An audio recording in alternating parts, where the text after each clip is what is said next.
They told me leading means a spotlight. Front row, name known, living that highlight.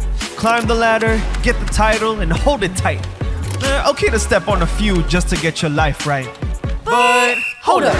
Something about that doesn't feel right. Cause the kingdom moves differently. It flips that sight, where crowns come down and knees hit ground, where the quiet ones rise and the proud fall down. See, culture says, be the boss, take control. But the word says, what good is it for man if he gains the whole world, yet loses his soul?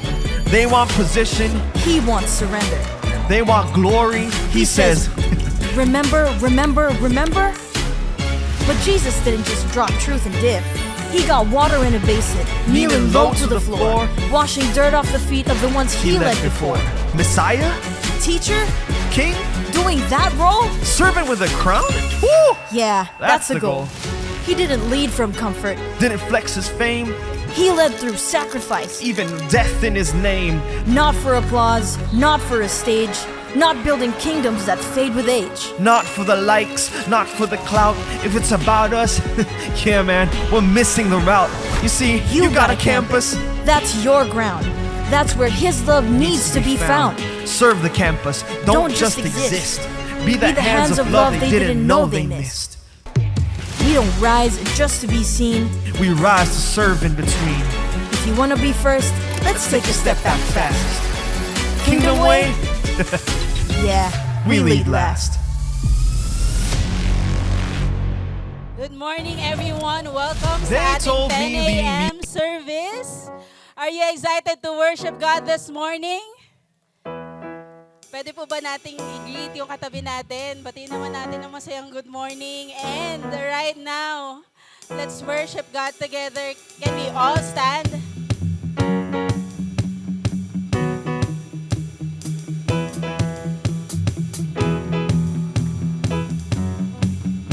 Let us all stand as we worship God this morning. In-invite po natin ang lahat na magsitayo. I-prepare po natin ang hearts natin, our bodies. Let's sing to the Lord this morning. But before we do that, let me read from 1 Chronicles chapter 29, verse 11. It says here, pwede niyo po akong sabayan na basahin to. This is the God that we serve. Yours, O Lord, is the greatness and the power and the glory and the victory and the majesty. For all that is in the heavens and in the earth is yours. Yours is the kingdom, O Lord, and you are exalted as head above all. You know, church, can we take this time to recall all the goodness and faithfulness of our God? Kahit this past week lang, can you at least recall one moment in your life that God has been good and faithful? Kung i-recall natin every day of our lives, we will lose count, no? Hindi natin mabibilang yon. Tama ba? Napakabuti ng ating Panginoon. Tapat si Lord. And so, our God deserves our praise. Sa Panginoon natin, yours, O Lord, is the greatness and the power and the glory. And so, God deserves the highest praise from His people. Tama ba yan, church? And so today, as we sing songs to God, as we hear His word, as we give today, everything that we will do today, ibigay natin yung best that our God deserves. Let's pray together. Lord, we thank you. Lord, we pray this verse that we read, that yours, O Lord, is the greatness. Yours, O Lord, is the majesty and the victory, and all that is in the heavens and in the earth is yours. Maraming salamat, Panginoon. Yours is the kingdom. And so, Lord, we pray na maghari ang kingdom mo, Panginoon, dito sa lupa, God. Dito sa amin, Panginoon. Lord, maraming salamat sa katapatan mo at kabutihan mo sa bawat isa sa amin. In different walks of life, God, iba-iba man, Panginoon, yung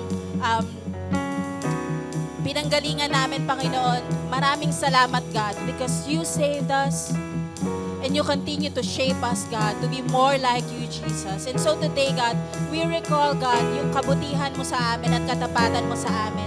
And today, God, we will